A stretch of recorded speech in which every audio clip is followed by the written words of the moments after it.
Hello! Noah here, and welcome back to Turnabout to El Dorado. We're about to go into court.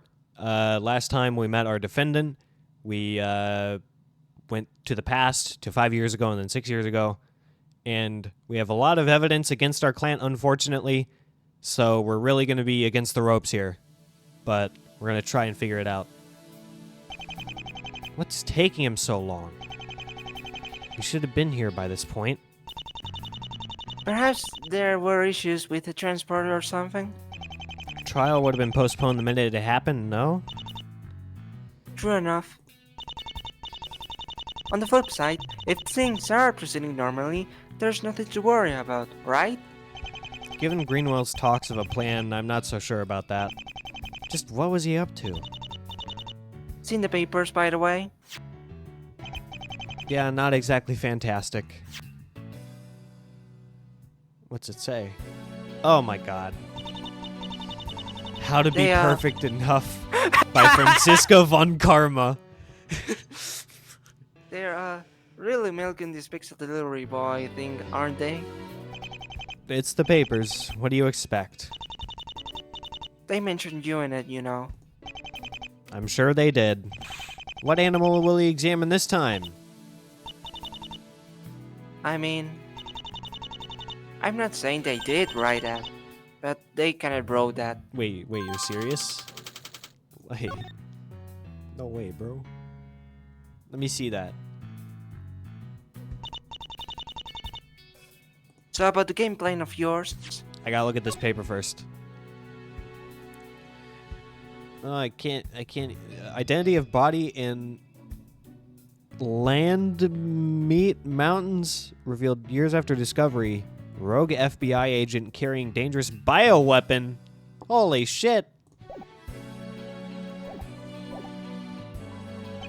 It's not looking that great. Yeah, figured as much. I tried giving some more through myself, but we really didn't manage to get that much out of yesterday. At least nothing pointing away from Greenwell. And without even knowing who the prosecutor is. Well, I'm getting tired of pointing out how bad things look, so let's just leave it as is. In any case, now that you're here, there is something I wanted to ask you about. Sure, what is it? It's about Miss Nova. Why didn't you tell me about her circumstances? Circumstances? You were her friend. I doubt you wouldn't have known. She was in an asylum. 6 months ago, she disappeared. And 6 months later, she wound up at Greenwell's car. Why didn't you tell me?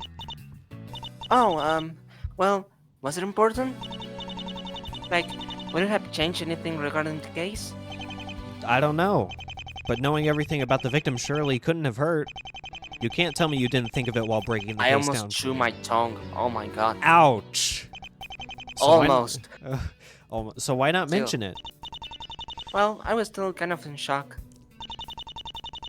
I really probably just didn't think of it as absolutely crucial. I see. Mr. Wright? You're kinda looking at me funny. I'm sorry, Emma. Yesterday, we kinda ran out at the office. I completely forgot to bring it with me. Bring it? I didn't forget to bring it this morning, though. So, sorry. Still not quite sure what you're apologizing about. I'm sorry because I don't believe you.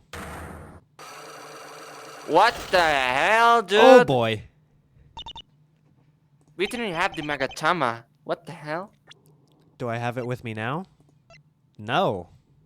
Well, Emma, let's not do this. I admit I have no way of prying whatever it is you're hiding out of you, but I've accepted this case in good faith. I can't trust my client, so let me trust you. Mr. Wright. This doesn't have to be difficult. You're right. It's dumb anyway. I guess I'm just anxious. The truth is, Court will come in shortly. Would you finish please enter the courtroom? Fantastic timing as always. It's okay. I'll tell you when I get the chance. Let's just focus on the matter at hand. Good luck in there. Thanks. Sorry. It's fine. I'll get to the bottom of this.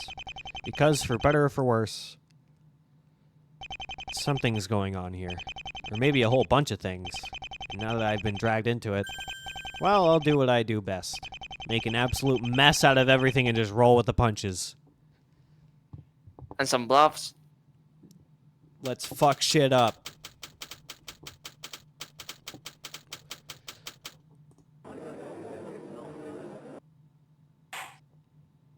The court is now in session for the trial of Lucas Greenwell. The defense is ready, Your Honor. Hopefully not ready to get my ass handed to me. After all, given the lack of witnesses, just how much wiggle room will I have? And more importantly, when I'm inevitably on the ropes, how will I pull myself out? Probably should have thought about those before stepping in. Oh yeah, let's not forget that I didn't even get to talk to my client today. Or that they're off doing things on their own, apparently. Nah, well, live and learn, right? Just gotta stay positive. So, let's see who the elusive prosecutor's supposed to be. So, that's how it's gonna be, huh? I hope it's not Winston Payne or Gaston Payne. Well. We meet again at last, Mr. Right. I waited for this day for a long, long time. And then we guys finally became you. And then we really refuse. Oh God, no! It actually is him. All right, I'll voice him. Yep. To me, Winston Payne. Who? A pleasure as always. I trust you've gone back to tamer methods after trying to kill me and trying to get me killed in Karine. Wait, no, that's Gaspin Payne. This is Winston Payne. I believe you're mistaking me for my coward of a brother. Oh, my bad. Gets a bit hard keeping track of all the pains I've been over the years. Frankly, I'm glad you managed to get out of that country alive. Getting yourself killed for doing your job would be unacceptable. Actual understanding? Winston, old chap, this isn't like you at all. Make no mistake, you're still nothing but a criminal in my eyes. I don't know what trick you pulled 2 years ago to escape my grasp, but it won't work this time around. I'm prepared. I look at this case from every angle. I've single-handedly led the charge in this investigation. There's nothing for you to do. Heh heh. Yes. It's good that you lived. It would have been unfair to you to get away without this final battle with me. Final battle? Sorry, but I've still got a few years left in me. We can't all be young blossoms like yourself. Bah! Joke all you wish. In the end, I'll be having the last laugh. I won't use any cheap tactics. I won't hold back. I won't be punished into a corner by you. And most importantly, I won't lose. The shame on you will receive today will make you put that badge away for good. Buddy, I was the designated toilet cleaner for over a decade.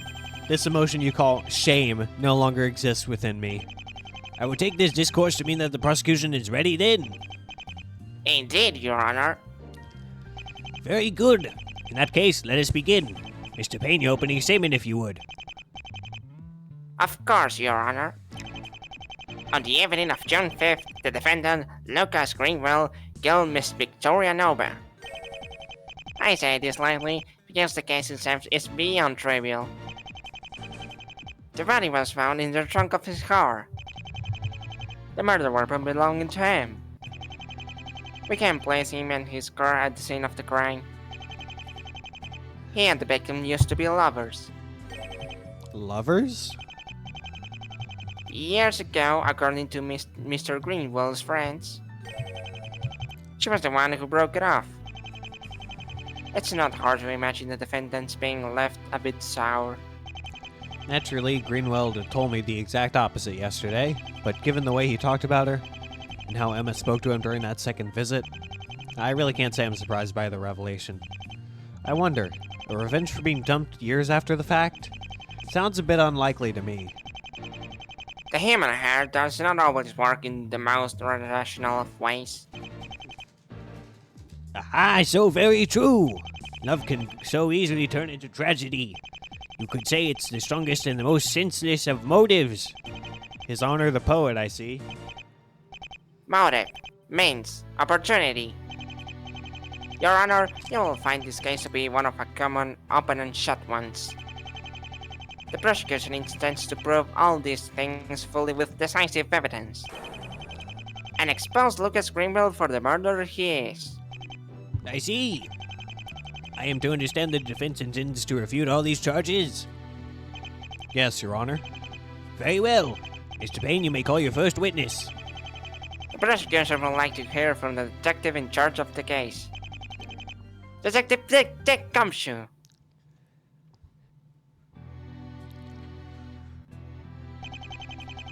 Witness, please state your name and occupation for the court. Dick Gumshoe, homicide detective. I was the one who found the body in the defendant's trunk.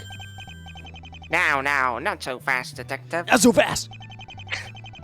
Before we get to that part of the story, and believe me, Mr. Wright, we will. I would first like to testify about the facts of the case. Show this court the depth of Mr. Greenwell's horrible crime. If Payne not holding back means being extremely dramatic, he's doing a great job.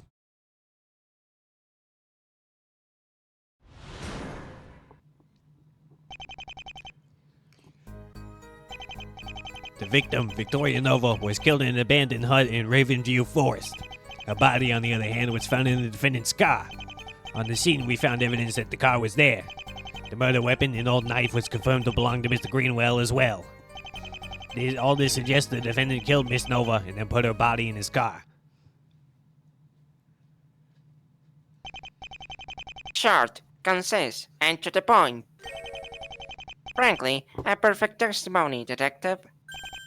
Well, thanks. I think it was one of my better ones, too. I guess this would be the part where I say I'm sorry, pal. Don't apologize yet, Detective. I've got an ace or two up my sleeve. I very much doubt that. And you are very right to do so. Very well.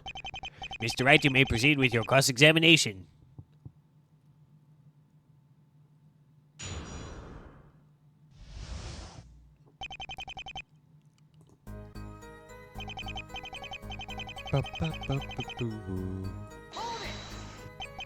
I wonder, Detective, if you could answer a question of mine from yesterday. Just why was the victim there? Or rather, why do you think the murder took place where it did? I believe I can answer that. The victim, Miss Nova, had been living in an asylum for the past 5 years.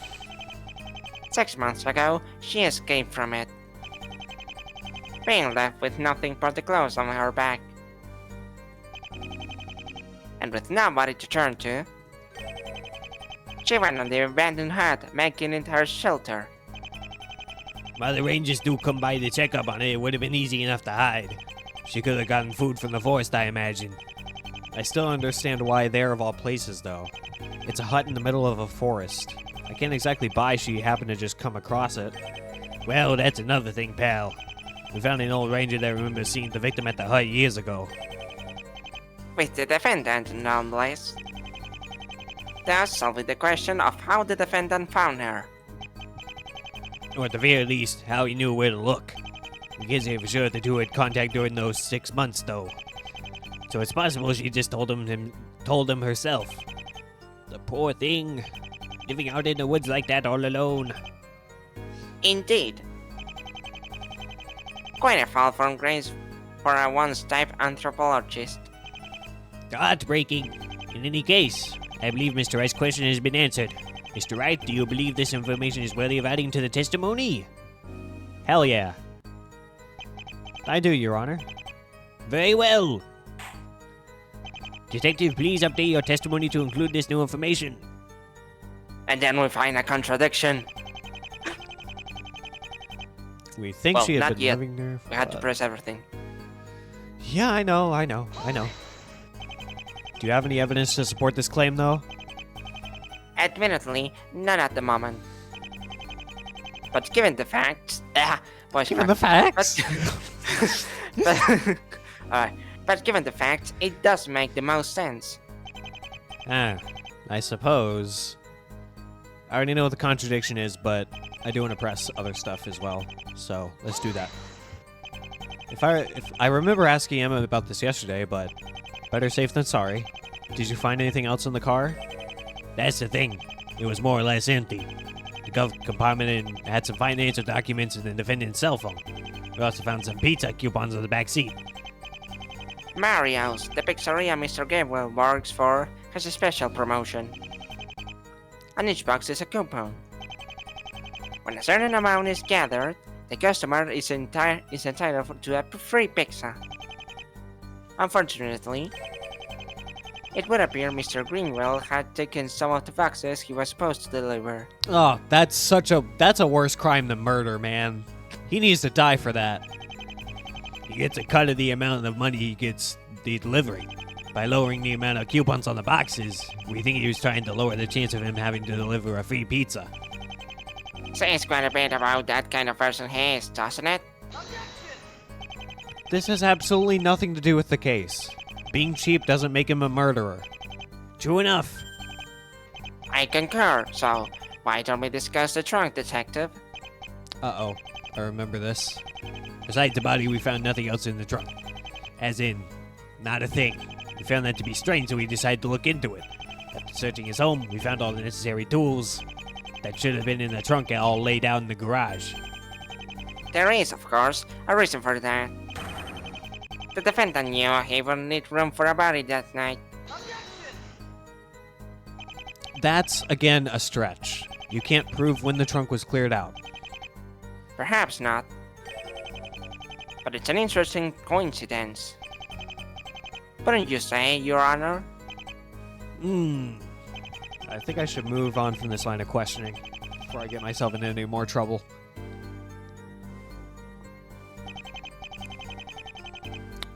I just want to say before we continue that I'm really enjoying this so far. I like the UI, I like the story, I like all the stuff that's going on.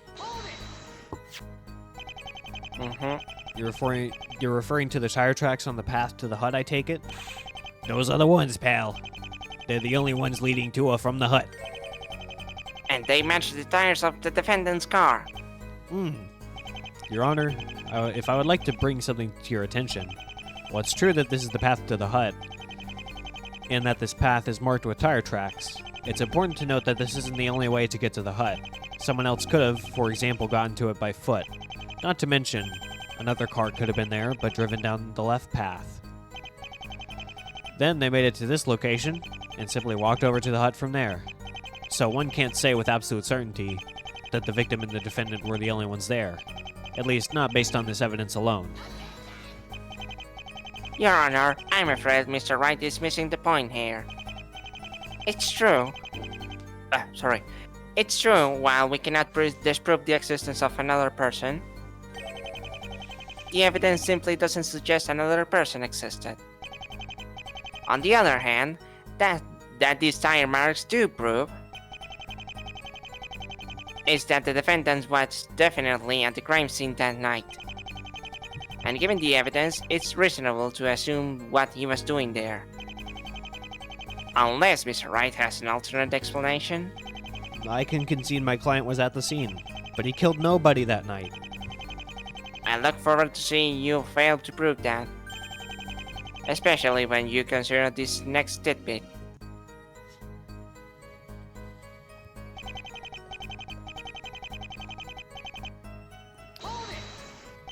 You told me yesterday that he got this knife on one of his expeditions. He didn't just get it. He found the thing. Rather nice souvenir, courtesy of King Ramesses II. Or rather, courtesy of the ruins of his empire, but... Thanks, Ramesses II. Truly your works have left me in despair. Of course, the knife also bears the defendant's fingerprints. And while you could claim they would naturally be there, given that it was his and everything... They were preserved almost perfectly. Meaning he was most certainly the last one to hold it. Emma told me so as much yesterday. This is going to be really hard to get around. Hypothetically, I could claim the killer stabbed Miss Nova while wearing gloves, and then Greenwell happened to touch the knife at some point after, but I've got no proof, or a solid timeline to go along with it. For the time being, I think I'll have to look for leads elsewhere.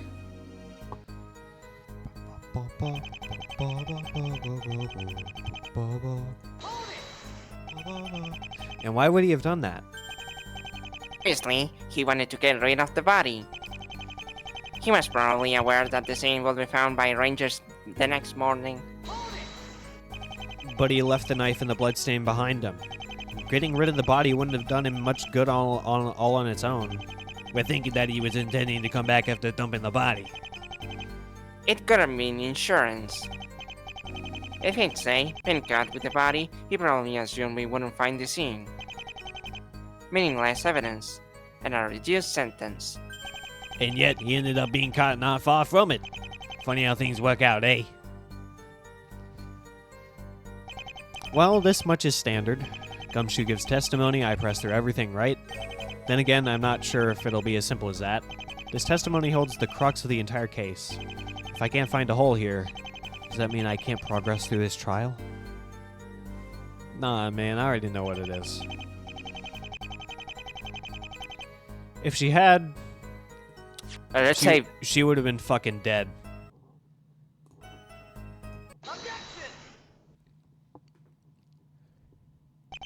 I'm afraid I'll have to disagree with you, Detective.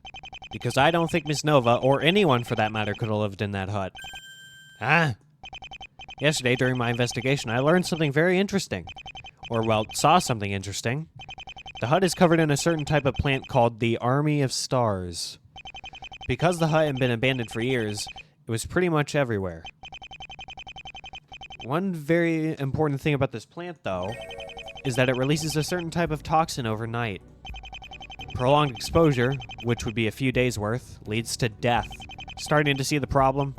Nobody could have lived there for more than a few days, much less 6 months as the prosecution claims. perhaps the victim realized she was getting sick, just stayed to sleep outside? That plan wouldn't have worked for the entirety of 6 months, though. You'll inevitably come across months too cold for that. Very well then. So, let's suppose the victim wasn't living there. I don't see how it changes much.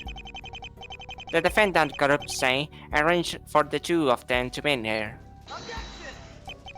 I'm afraid it's not as simple as that. Consider the victim's situation. As you said, she had nothing but the clothes on her back. The hut was extremely far away from the city.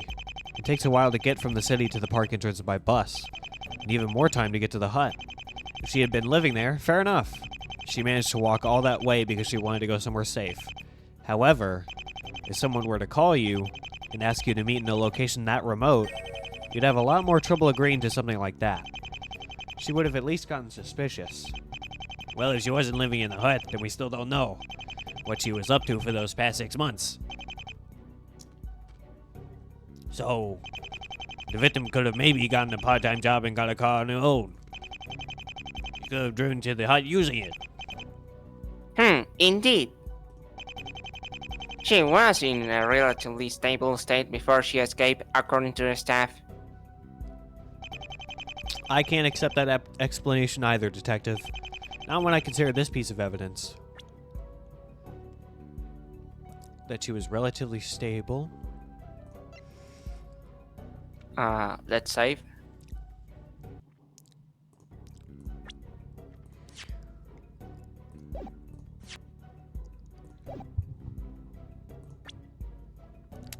I'm trying to remember what the question was, and now I can't remember.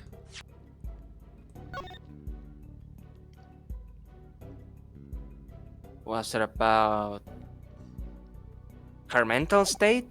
Yes, I think so. It was saying that she was in a relatively simple state and could have gotten a car of her own to drive there. The single set of tire tracks, I think this is it. The single set of tire tracks leading to the hut. I'm inclined to believe that, had the victim gone with her own car, surely her tracks would have been left there as well. Perhaps you simply went to the hut by taking the path to the left? Why would she have done that? The path the defendant supposedly took is the intended one. She would have had no reason to go with any other. But even in your hypothetical scenario, Mr. Payne, I don't believe you have any evidence to back up that claim. And really, I'm pretty sure that the Rangers would have found an abandoned car at this point, no? I once again question how this changes anything. The victim was still there. That's a fact. She was also killed there. Another fact. It can change plenty. For example, suppose that someone else had driven the victim to the hut using the other path to it. They killed her there, left her, and then took off with their own car. Ha! Now you're the one claiming things up without proof. Is the prosecution able to provide an alternate explanation? I think I could do it, actually. I mean, isn't it simple enough? The defendant drove her to the hut. Yes, of course. A perfectly reasonable explanation, Detective. The two met up, and Mr. Greenwell just simply drove her to the scene. I couldn't have done better myself. Thanks, pal. Huh. Seeing as how there are no objections from the defense, the court will accept this explanation for the time being. Detective, please update your testimony to include this new information. You got it, pal.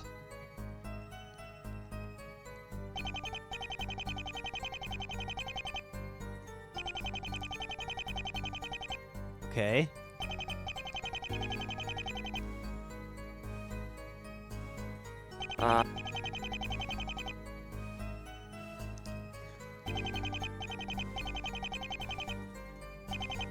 Okay. So you're saying that my client had driven Miss Nova to the crime scene? Pretty sure that's what I said, pal. With her in the car, he drove there to the hut. Somewhere where he was certain they wouldn't be disturbed. Quite conniving, if I say so myself. Okay.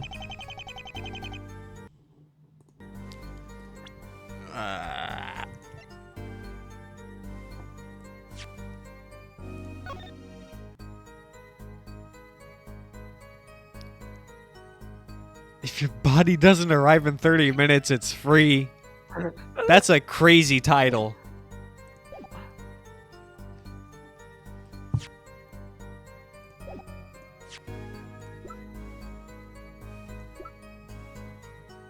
Was there any blood in the car? In the trunk? Oh yeah, that's a good point. Did you save? Yeah, I did. Alright, let's present that. Or either the body or the car. She was driven there by the defendant on the night of the crime. That makes sense. Her body, on the other hand, was found in the defendant's car.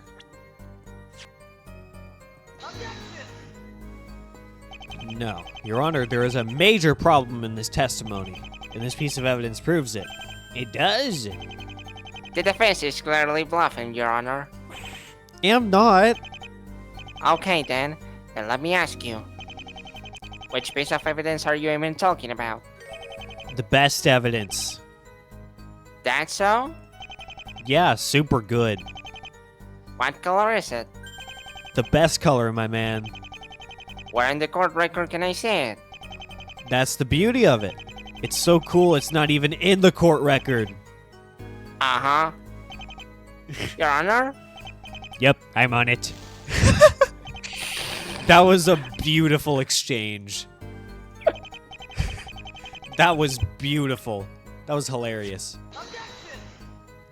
Fuck.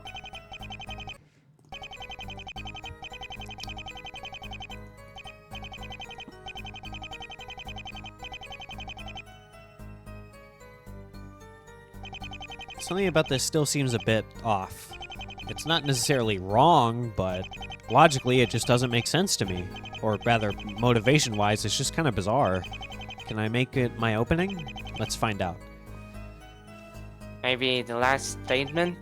No, considering that this is the only new thing that was added, so this is where we have to present something Car? in pristine condition.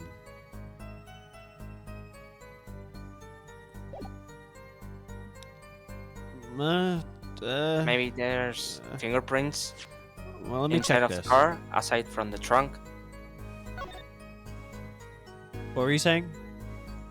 Maybe there are fingerprints on the inside of the car, aside from the trunk. Maybe. I'm gonna check this photograph again. It's kind of hard to see, but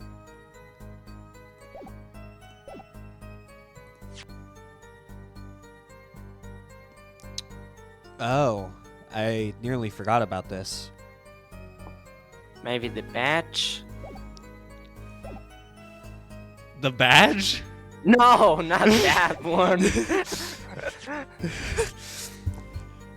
I think what Phoenix is trying to get out of here is there anything to prove that he wouldn't have driven her there?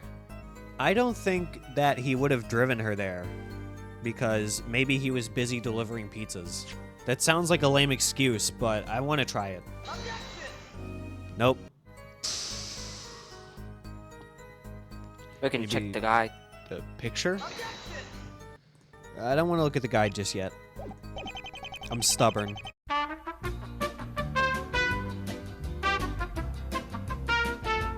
Yeah, I'm completely lost here.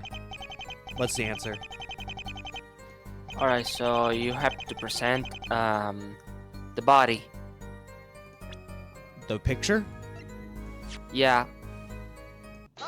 Okay. I thought I tried that before. I guess I didn't. It seems I'll have to disagree with you again, Detective. Then again, you're doing a fine job of that yourself, so...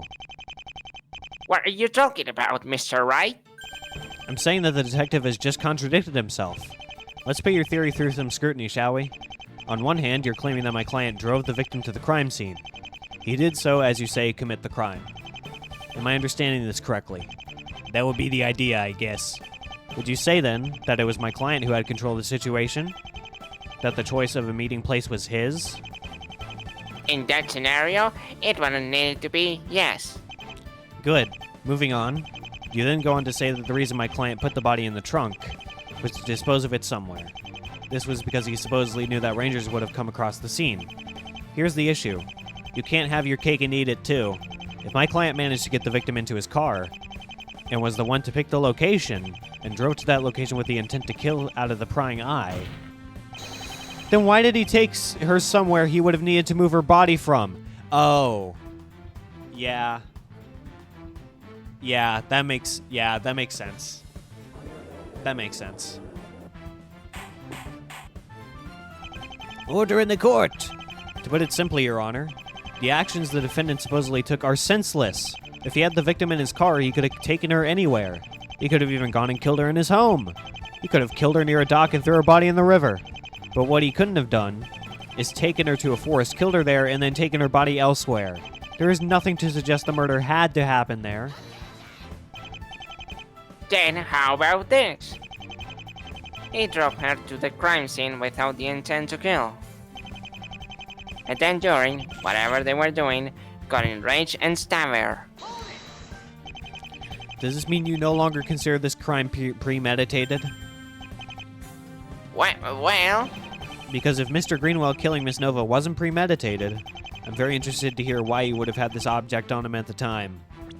the knife? Yeah. This knife. Did he carry it with him all the time or something? Well, we can't say that for sure, but Because I say he didn't. I mean, why would he? It's a precious antique. In fact, I say that someone who knew about this knife took it from his home while wearing gloves, then drove the victim to the hut, following the left road, of course, as I suggested earlier, killed her, and left her there with the knife. Afterwards, my client showed up with his own car. He saw the knife, picked it up without really thinking, and then panicked shortly after realizing Miss Nova was dead. This next part, I'm not going to like, but hey, it's his own fault for not telling me anything. He then, realizing that he was probably being framed, took the body, put it into his trunk, and drove away, hoping to get rid of it. As suggested, he probably left the knife and bloodstain to return to later. Or better yet, perhaps he simply forgot about the knife in the spur of the moment. Well, everyone, what do you think? That is an interesting possibility.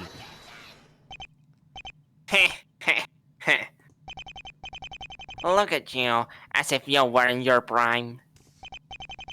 Oh, you must long for the days where I was unprepared and foolish. But those days, I'm afraid, are long gone. Now, you'll see that even all these years, you're still nothing but a rookie. Your Honor, the defense is wasting our time. They have no proof of there being a second car. Yes, we do. They have no proof of anyone else handling that knife. And as for their little contradiction, the prosecution maintains the defendants drove Miss Nova to the scene. As to what happened, or why it happened, who knows? Who cares? The man is murdered. Can we truly expect perfect rationality? Even Mr. Wright, in his own theory, just relied upon Mr. Greenwell, leaving the knife for contrived reasons to make his theory work. And, really? Perhaps our assumption that he took the body to dispose of it was wrong? Perhaps it's a twisted alternative? Perhaps he simply wished to keep the body out of for some sick obsession? Again, who knows? What we know, and that is for certain, is that the evidence points directly to the defendant. There is no room for doubt, Your Honor. And more importantly, there is no room for bluffing. Okay, he's actually kind of smart now. Shit. Who gave him brain cells? In this instance, I'm afraid I must agree with Mr. Payne. Without any sort of evidence to back your claims, your argument, while convincing, is just that, I'm afraid. Understood, Your Honor. Stand tall, Mr. Wright. The best is yet to come. Your Honor, I believe we've now established the basics of the case. I would say so, Mr. Payne. I'm glad to hear it. Now, I'm sure you will agree that's what's been said so far this damning. God damn it myself. But the prosecution would like to be thrown out. As the detective has said, he was the one who discovered the body.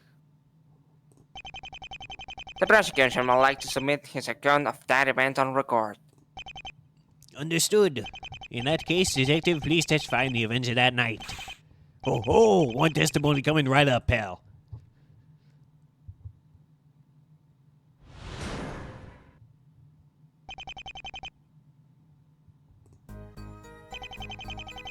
On the night of the crime, I was driving down the road in the city outskirts. Suddenly, I was overtaken by a car matching the defendant's description. I was already going fast myself, so he was obviously speeding. I signaled him to pull over, which he did. I approached the car. I noticed the trunk wasn't fully closed. I then went to the driver. It was the defendant wearing a surgical mask. Suspicious enough, I went and opened the trunk. And that's how I found her, pal. Just what am I supposed to do with this testimony? It's not as if Gumshoe's lying, and not like it helped. This is the first time I'm hearing about that surgical mask business. Ugh, okay, think. Ahem, detective. If I might ask, what were you doing on that road to begin with? I figured most of your business is conducted inside the city. Great question there, Phoenix. You'll have Greenwell out by lunch. Oh, that. We got an anonymous tip about a potential crime in progress. Usually I'm not the guy for it, but I was nearby, so they asked me to check it. I had to go through the outskirts to get to the place, though. I was on my way when I came across the defendant.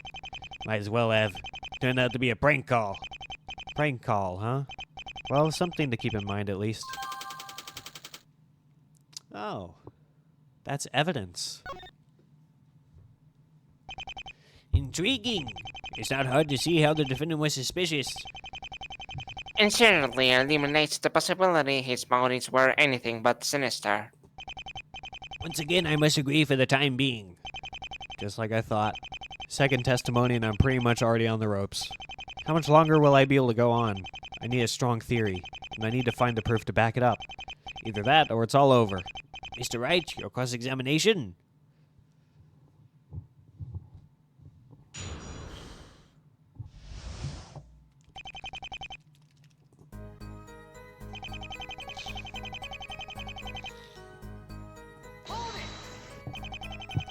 Just to clarify once again, this was because of the anonymous phone call? Yeah. The only way to get to the alleged crime scene was to go through that particular area. I see. What was the reported crime? Your Honor, this phone call clearly has nothing to do with the case. Overruled. The crime reported not too far from an actual crime scene. I must admit my interest is piqued. Please answer the question, Detective. Man was reportedly found dead on the side of the road. But again, when the police finally showed up, There was nobody there. Car accident. so yeah, I don't see what it's got to do with the case. Sorry, pal. Looks like he was struck out.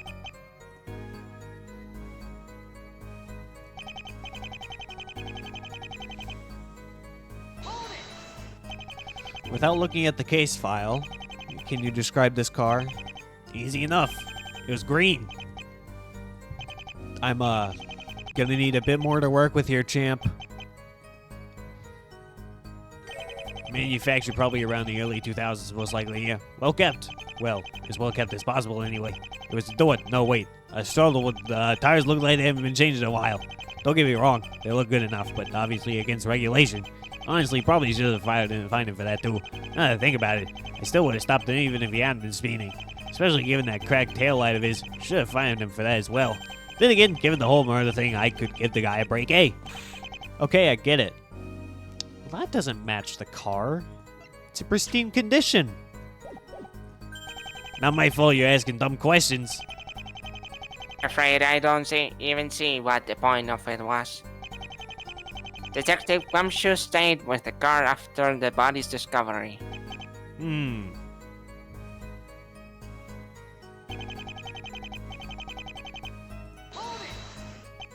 Hang on a sec. I'm getting the impression you were going in a police vehicle. If I had a body in my trunk, the last thing I would have wanted would be to get the police's attention. Well, I only turned my sirens on when he overtook me. And honestly, it was kind of dark. I guess he just didn't realize it until it was too late. It seems that our bad eyesight saved the day once more. And is currently ruining mine.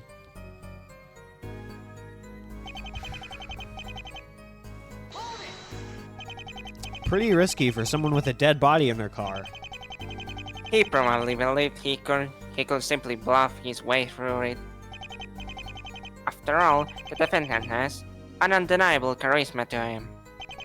We are talking about the same person here, right? It does make sense, especially when you consider his mistake. Mistake?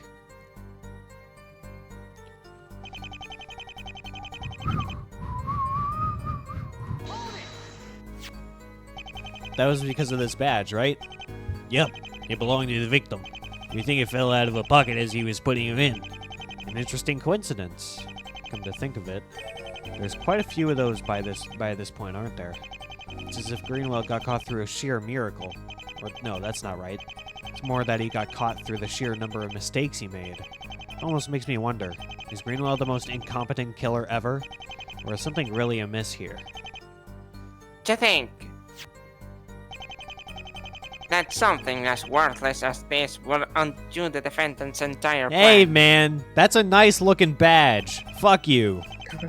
You can't even look at it as the victim's revenge. From beyond the grave. Perhaps not so worthless then. It wasn't worthless to begin with. I'm not sure how. What in? Trust me, just drop it. It's in your best interest. Or Emma's gonna fucking kill you.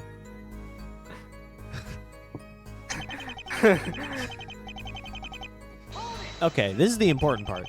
This is probably the most bizarre part. That's basically what I just said. I have to admit, this is the first time I'm hearing of this.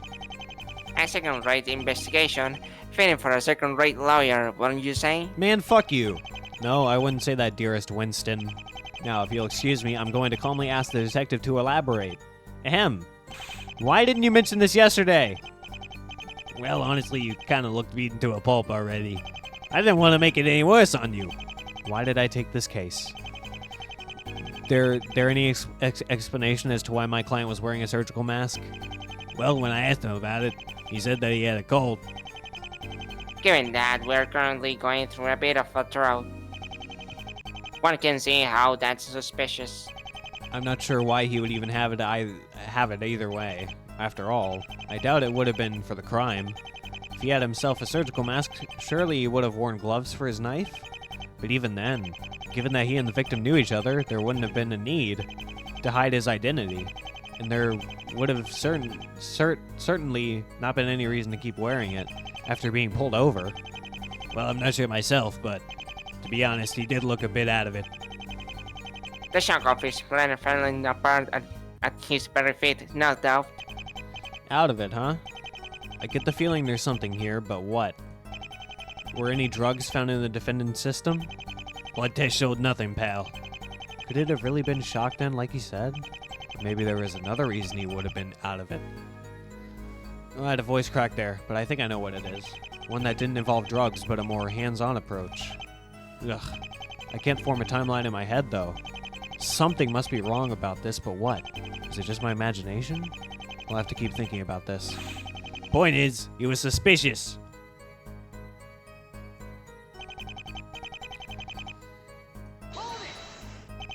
And the defendant just did nothing as you went to examine the trunk? At that point, he'd already shown me his license and registration. Doubt he saw much point in running. I guess that makes sense. And here comes the moment of truth. Isn't that right, detective?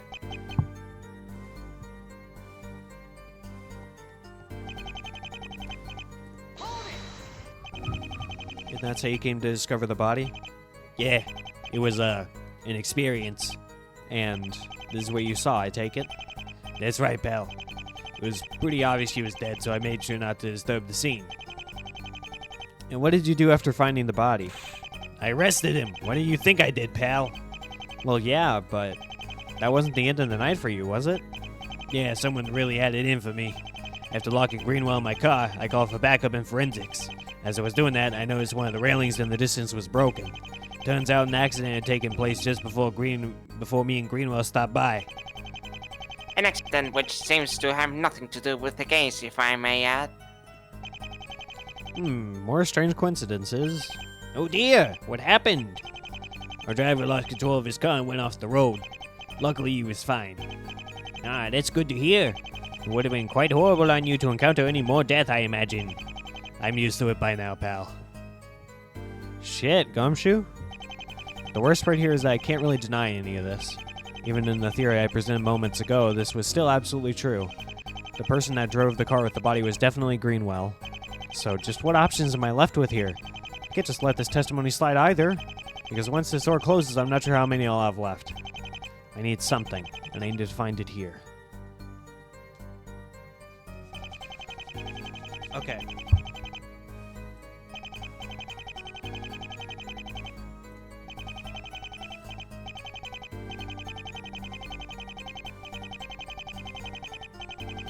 I would say he would probably be wearing the surgical masks to avoid the toxic fumes of this plant here. I don't know what that would do for us, but I saved, so... You've got that wrong, Gumshoe. I did? I mean, that's how I remember that happening. Well, as luck would have it, the evidence Mr. Wright just presented happens to agree with that. It does? Did you even look at the evidence, pal? Honestly, just kind of skimmed it. Come now, Mr. Wright. If you're going to bluff, at least know what you're bluffing about. For shame. Fuck. You nailed it, Phoenix. I know I did. Okay. Start from the beginning. On the night of the crime, I was driving down the road in the city outskirts. Suddenly, I was overtaken by a car matching the defendant's description. He said that it looked tacky and that there was stuff wrong with it, so I'm going to try presenting the car. This is a weird one, admittedly. Gumshoe, I'm not sure your account is entirely accurate. Yeah, pretty sure I know what I saw. I believe you, actually. I'm just confused. Recall your own words, Detective. Now that I think about it, I still would have stopped him even if he hadn't been speeding. Especially given that cracked taillight of his. Should have fined him for that as well. Well, they're mine, so I remember them pretty well, pal. Gumshoe, given the way you said that, it almost sounds like the defendant's taillight was cracked when you saw him overtake you. Well, as I remember it, it was. Detective, you will recall I examined the crime scene yesterday. As you can imagine, I also examined the car in question. And there wasn't a scratch on it. Not on the taillight, not anywhere. The condition was near pristine, honestly. Yet you claim that you saw the taillight cracked. The detective can simply be misremembering. Wait, no, I definitely... Either way, what difference does it make? How does it change a single other thing the detective has said so far? Because, what the hell if I know? Thank you, Detective. The situation in my mind is perfectly clear. Uh-oh. Can you feel it, Mr. Wright? The ground shaking beneath your feet? Mr. Wright, so far I've been given very little reason to believe your client's innocence. What arguments you presented, you failed to substantiate with evidence. Or any sort of importance. Bonds. Okay. With the evidence in the detective's testimony, I am almost ready to hand down my verdict. Do you understand, Mr. Wright? If you wish for this trial to continue, you will have to state your case. Good luck with that. The thing, after all these years, the thing that would finish you off would be a case as obvious as this. Sorry, pal, but come on. You did it. It's obvious. Well, just as I figured, it's happening. All the evidence I have is the evidence coming from the prosecution. I have nothing I could show. It all just points back to him. I've got no more testimony I can request. There are no other witnesses. I also don't see any clear theory I can make. Mr. Wright? No way forward. Look at him. He's speechless. Nowhere to run.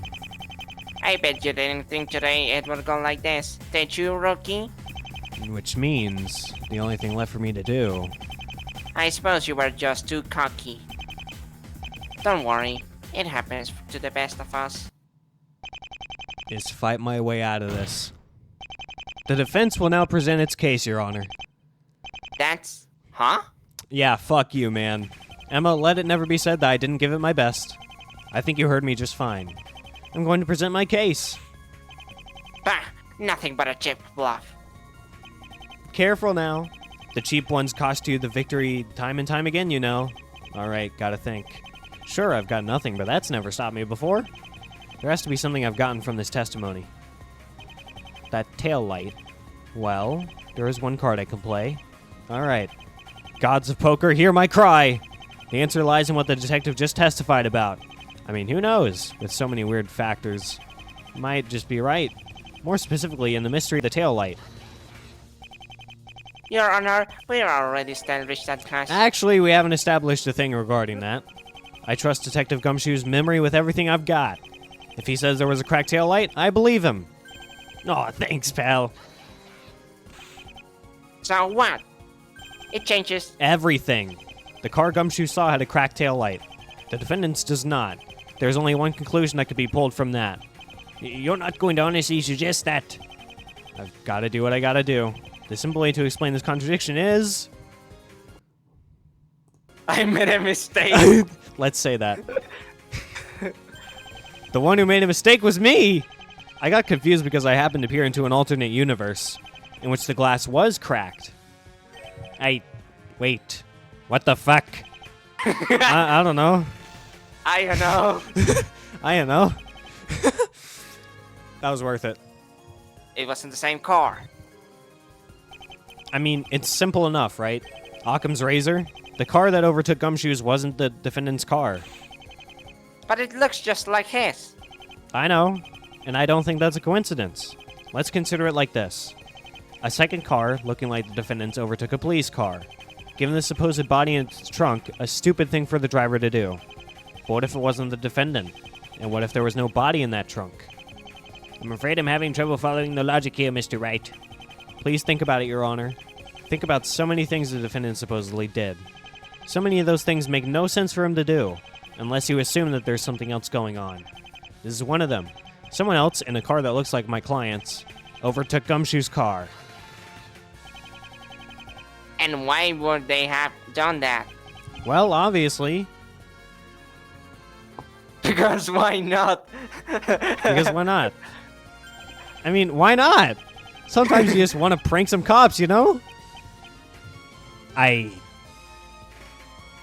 Mr. Wright, you're held in contempt of court. Get the fuck out of here.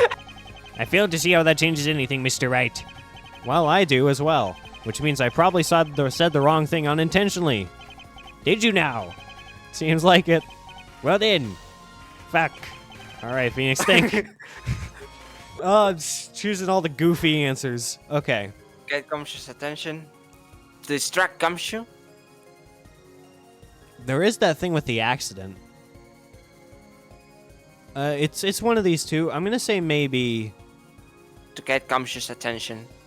Yeah, I'll try that one. Why else to get his attention? The driver wanted Gumshoe on his tail. My question remains exactly the same. Why? Why do something like that? Well, the ultimate goal would have, I guess, been to draw attention to.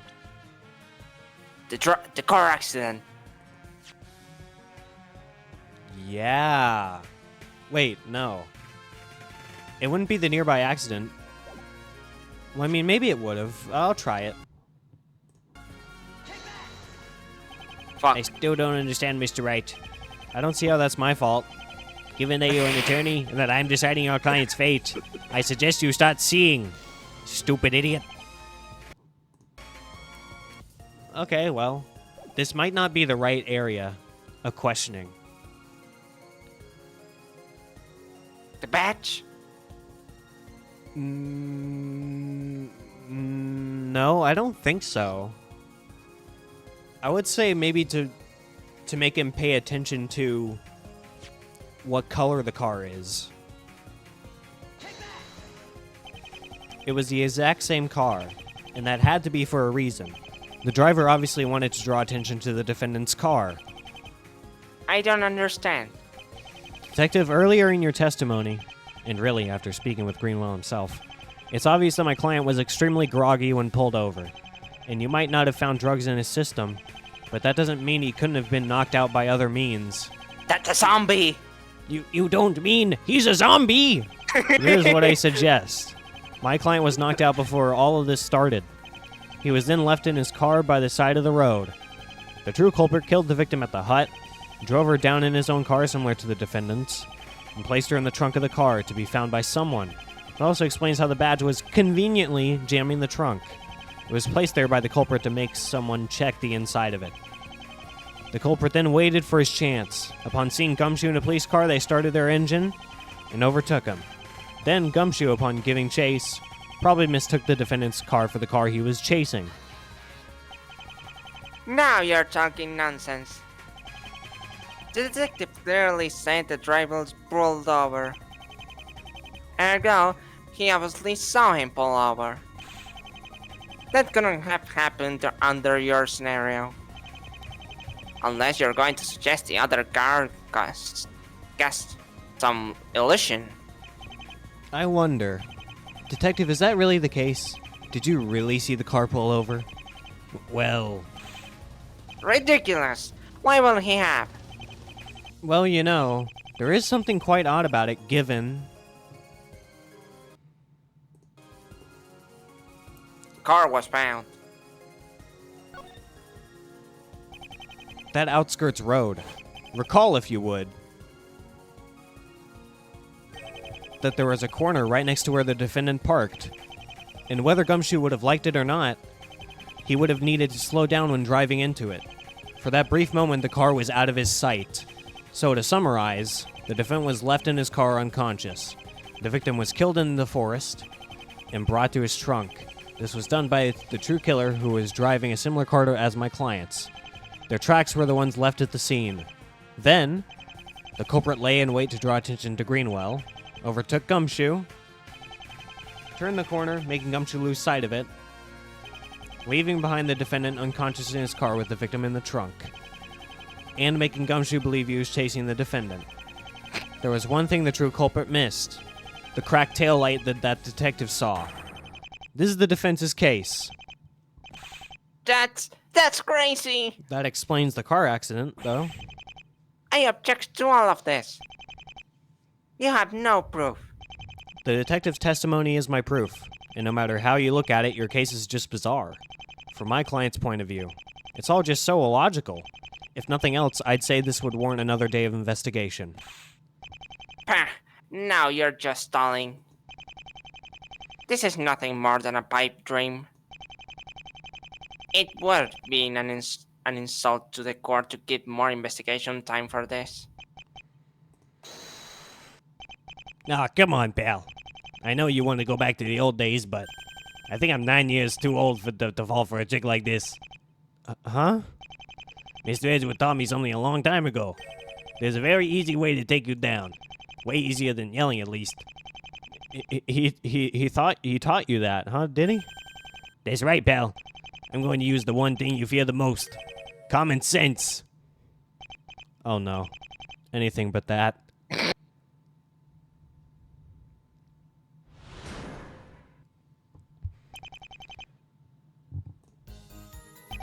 Your theory is filled with problems, pal.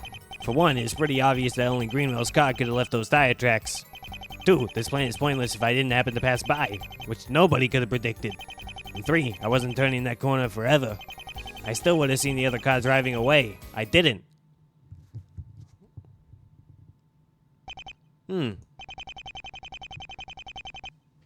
Oh, sorry. Looks like the detective's got a good head on his shoulders. Not that I wasn't going to point all of this out anyway. Well, here goes. If nothing else, I need to find a way to prolong this trial. If my theory falls here, then Greenwell's done for. What do you think, pal? Not quite like old times, eh? Don't worry, detective. I'll be sure to make this a nostalgia trip for you. Do your worst, pal. I intend to, don't worry.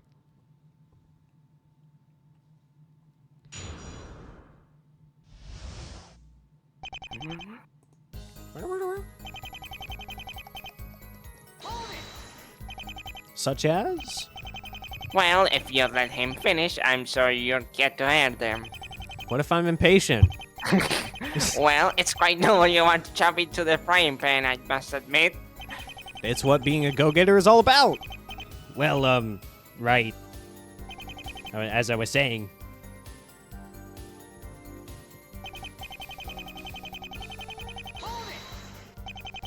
What do you mean by that, detective? Remember what I told you yesterday, pal? We found the soil matching the path to the hut on Greenwell's tires. So? He's a pizza delivery man. He drives through a lot of areas. He might have even passed through the forest at some point before the crime. Or maybe my client did get to the hut. The culprit then knocked him out, put the victim's body in the trunk, and drove him down to the spot.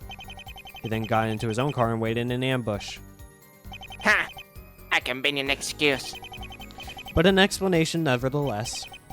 Your Honor, the defense is clearly speculating. Mr. Wright, you're walking on thin enough ice as it is. Just hear me out. Let me cook. I'll give you the evidence you need soon enough. Ha! Keep on dreaming. For now, I'd like to answer the other issues, Your Honor. Very well. But no, my patience is running out, Mr. Wright. Understood, Your Honor. I'm going to get a bit more conclusive then.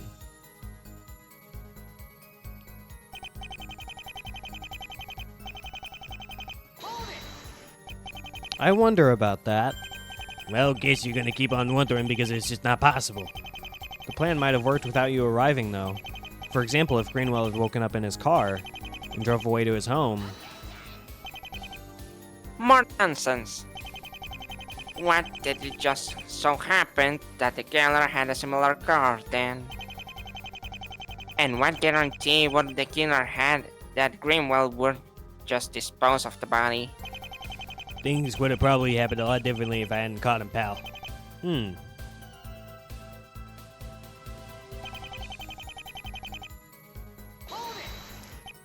That's so. The turn wasn't that bad, pal. But hey, I'm not that bad of a driver, you know. I don't know. That ride yesterday wasn't exactly what I'd call top-notch. Point is, okay, sure. You might have turned that corner when I lost sight of him. But it was only for a few seconds.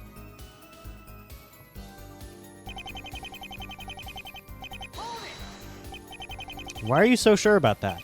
After you turn the corner, there's the longest stretch of road. I would have definitely seen him if he was driving away. No side roads you could have driven off to? Not a one, pal. I guess this is the part where I look up to the heavens and shout, "Curse you, Edgeworth!" or something. He just had to go and give Gumshoe the gift of competence, didn't he? Still, though, getting stopped by something like common sense just isn't my style. Especially not when my bluff seems like it might actually work. So let's do this.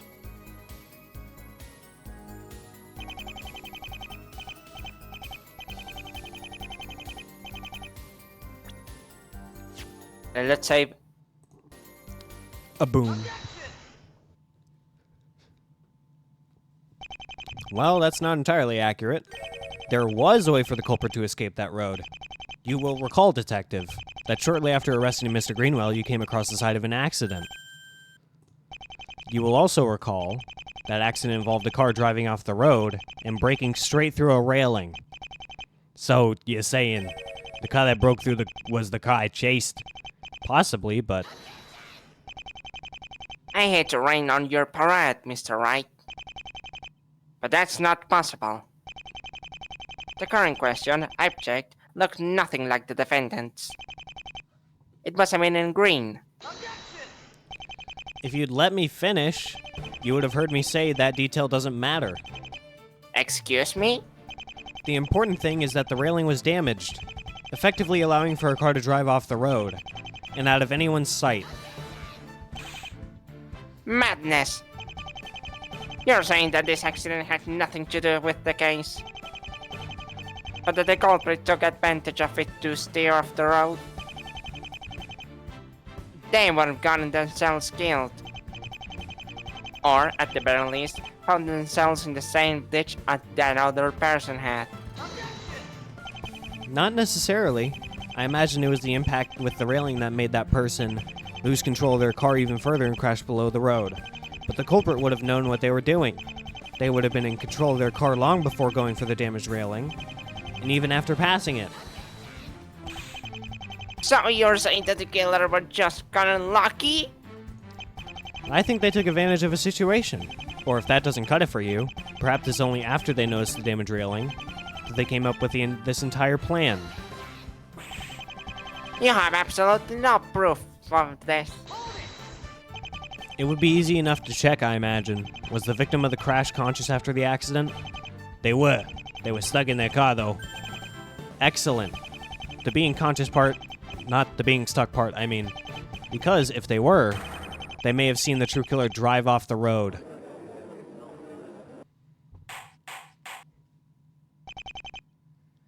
Order! Order! Absolute nonsense. Nonsense that might just have proof backing it up, mind you. Might? Since when is that acceptable for a defense attorney? Since I found out the facts of this case. Not so fast, pal. Not so fast! There's still things that don't make sense here. Such as? What? There's still things that don't make sense? Maybe. Oh, the prank call. Let's save. Yeah.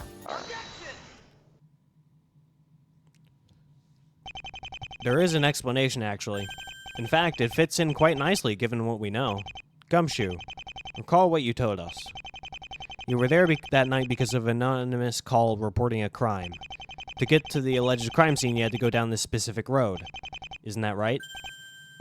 Oh, I see. You're thinking the culprit made that call to ensure the police would be driving by. As I've said, explains things quite nicely. It doesn't always just fit nicely, though. Perhaps not. Either way, I would suggest we look into this anonymous phone call. See where it originated from. The coincidence is too fascinating to simply ignore, I admit. Prosecutor Payne. Fine. I'll call the next about it. Your Honor, I believe I've answered all the detective's questions. You just bluffed your way through it all. Every claim I have made can either be confirmed or denied by evidence. All that remains is for that evidence to be checked. Fine. I was hoping to crush you before it came to something like this, but very well. Your Honor, the prosecution would like to request a recess to check this defense's claims.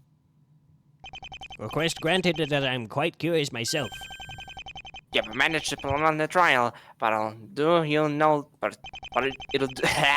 I'll end your country to nonsense when I return. I am taking a pretty big gamble here, but I've got no other moves. This game has been all in since the beginning. Doing nothing would have cost me just as much. I guess the only thing Greenwell can do now is hope I was right. Hell, I'm hoping at least one of these possibilities is a hit. The court will now take an hour-long recess for the prosecution to investigate. That is all.